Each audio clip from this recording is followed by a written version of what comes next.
안녕하십니까. 원영이정의 명리산책 박이정입니다. 오늘 이 시간부터는 이제 육천을 건너뛰고 합에 대한 말씀을 드리고자 합니다. 이 합이라고 하는 것은 합한다는 얘기죠.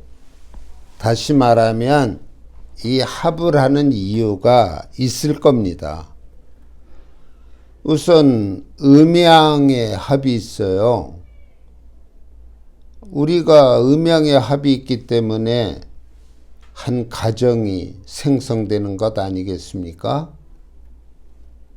남자와 여자, 다시 말해서 부부라고 하는 것, 그것도 합이죠. 합의 가장 대표적인 것일 겁니다. 다시 말하면은 음양과 오행의 속성이 다른 두 종류가 서로 어우러져서 정을 통하고 결합하여 또 다른 물질도 생산하는 것, 그것을 우리는 합이라고 얘기할 수 있습니다. 우리가 그런 말을 많이 하지요. 하나의 손바닥으로는 소리를 낼 수 없다. 맞부딪히는 어느 짝이 있어야 되는 것 아닌가. 어떤 큰 일을 도모하기 위해서도 합이 필요하고요. 심지어는 적을 치기 위해서도 합이 필요하죠. 그런데 이렇게 합이 될 때는 우리가 청가는 청간대로, 지지는 지지대로 그 본래의 속성을 가지고 있는데, 그 합이 되면은 본래의 속성을 상실하는 경우가 있습니다. 또는 서로가 합을 함으로써 어떤 그 오행의 세력이 강해지거나 또는 그 합에서 생성되는 어떤 기운이 강해지는 그런 면도 있습니다. 그래서 우리는 이 사주 공부를 함에 있어서 어느 것 하나 중요하지 않은 것이 없지만 이 합에 대한 것도 단순 판단이 아니라 좌우를 살펴서 어떻게 작용하는가를 잘 파악하는 것, 그것이 사주를 감명하는 데 있어서 아주 중요한 작용을 한다는 것을 잊어서는 안 됩니다. 대개 우리가 청간과 지지가 가지고 있는 그 오행, 본래의 오행을 정오행이라고 합니다. 발을 정자를 써서 정오행. 그리고 이렇게 합을 통해서 변화한 오행을 화기오행이라고 합니다. 화기오행. 다시 말하면 이 화, 기, 오행, 그 기가 변하여 나타난 오행이란 것이죠. 이러한 화기오행 그 자체는 본래의 오행으로 해석하는 것이 아니라 그 화기오행의 모습대로 우리가 파악을 해야 합니다. 또한 제가 여기 합의 종류를 이렇게 여러 가지로 적어 놨습니다. 간단하게 설명을 드리고 다음 시간에는 하나하나 좀 예의주시해서 살펴보도록 하겠습니다. 우선 여기 천간합이라고 되어 있어요. 이 천간끼리의 합을 얘기하는데요. 이 천간끼리의 합은 반드시 음양지합입니다. 음과 양의 결합입니다.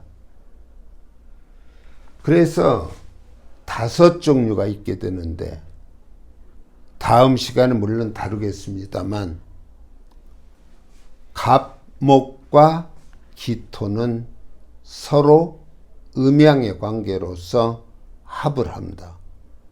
그래서 갑기합화토라는 얘기를 하게 되고 을목과 경금이 또한 합을 해서 을경합화금이라는 말을 하죠.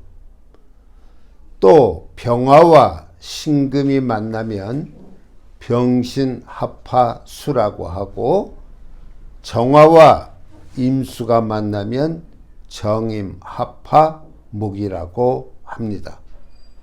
무토와 계수가 만나면 무괴합화화라고 해서 이렇게 천간 10개가 음양으로 다시 말하면 서로 다른 오행이 만나서 화기오행을 만들어내는 것입니다. 이러한 5가지를 천간합이라고 하는데요. 다음 시간에 천간합에 대한 구체적인 설명을 드릴 것입니다. 그 다음에 지지는 12개의 지지가 있어요. 그러니까 역시 그 지지 12개에도 6개는 양을 나타내는 지지가 되고 6개는 음을 나타내는 지지가 됩니다. 이러한 6개의 양과 음이 둘씩 서로 짝을 이루어서 6개의 지지합을 만들어내는데 그 6개의 지지합을 육합이라고 하는 것입니다. 이것은 음양지합에 해당이 되는 것이죠. 그래서 이러한 육합과 이 천간합은 묶어서 우리는 음양지합이라고 얘기할 수 있습니다. 그러면 여기에 삼합이라고 하는 것은 음양지합은 아니에요. 음은 음끼리, 양은 양끼리 어떤 공통 분모가 있어서 합을 합니다.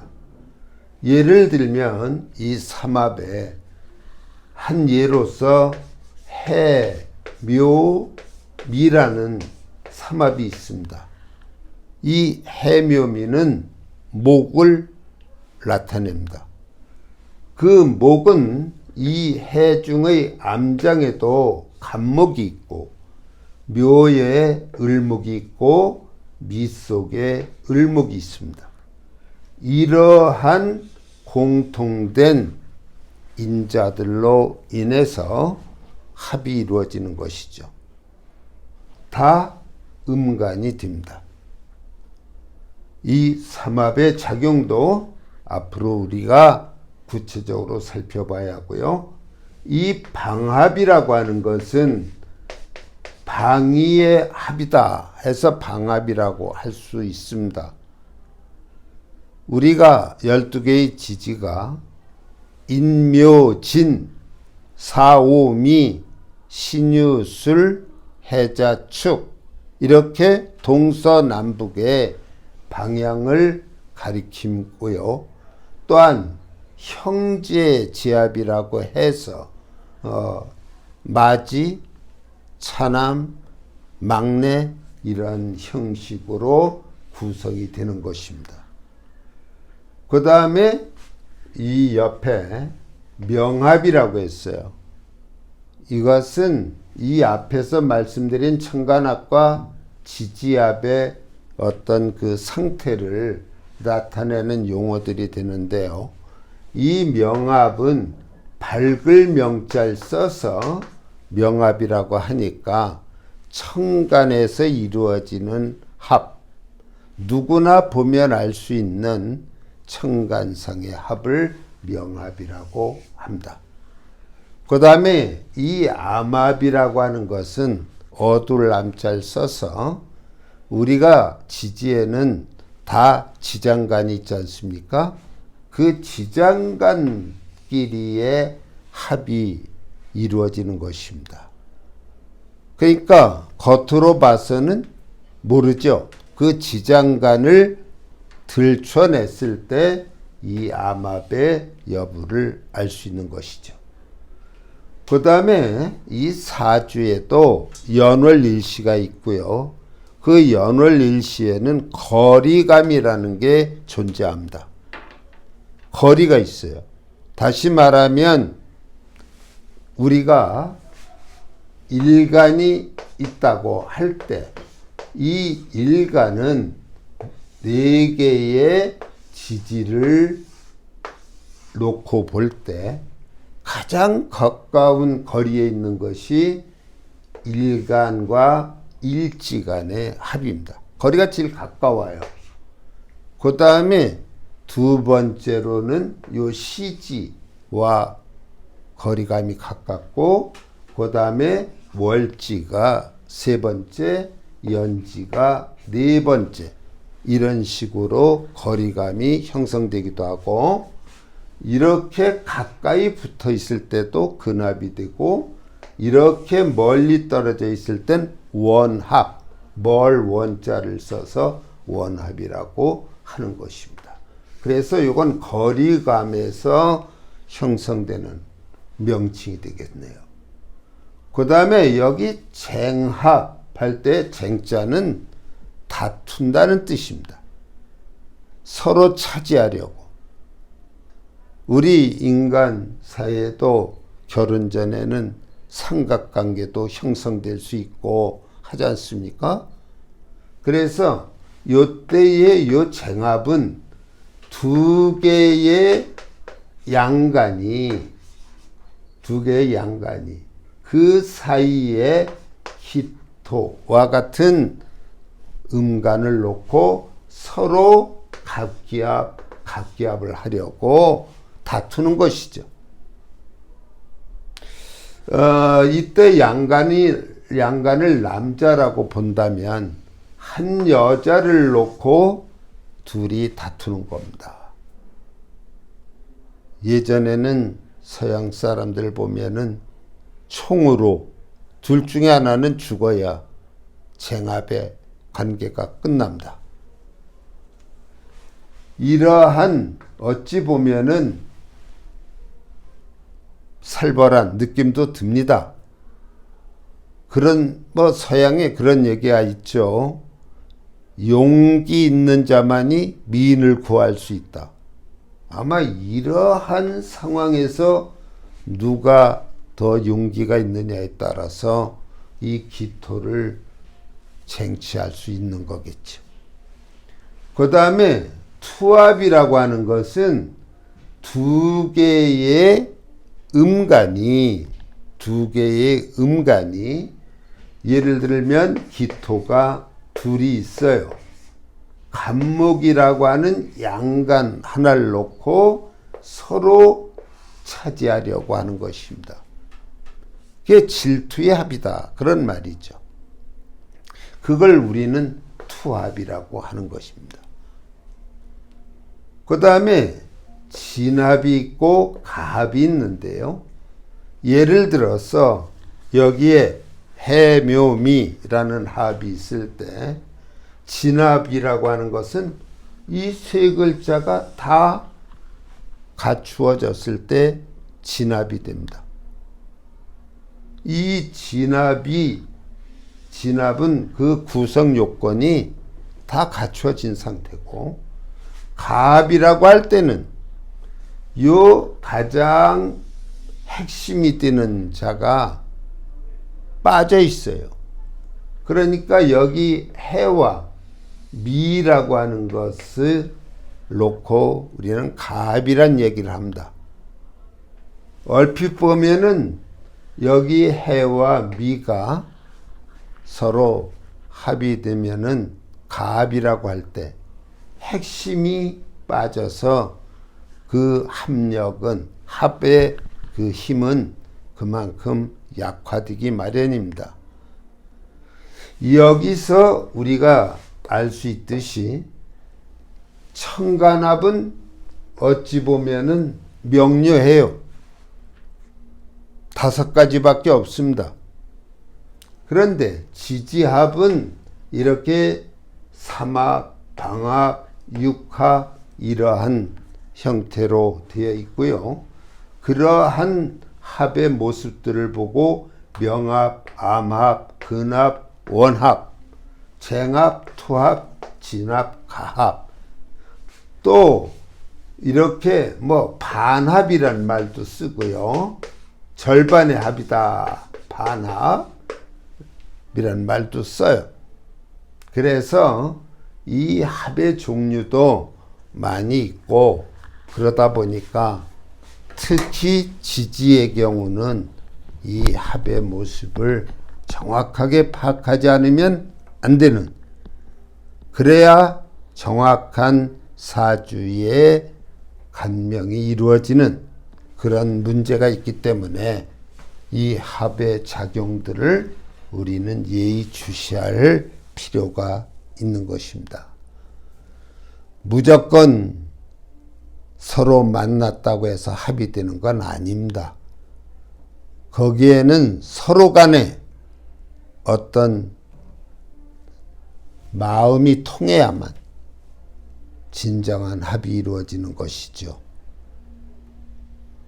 이 합에 대한 개론적인 말씀을 이 시간에 드렸습니다.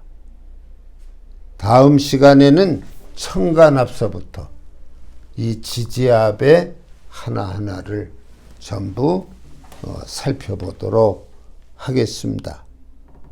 이제 육친을 넘어서 이 합으로 감으로 해서 공부의 맛이 좀 달라질 것입니다. 하나하나를 우리가 알아간다는 것, 그것은 하나의 즐거움일 수 있습니다. 부디 끝까지 함께 하셔서 좋은 결과를 낳아야 되겠습니다. 이번 시간에 강의는 여기서 마치도록 하겠습니다. 감사합니다.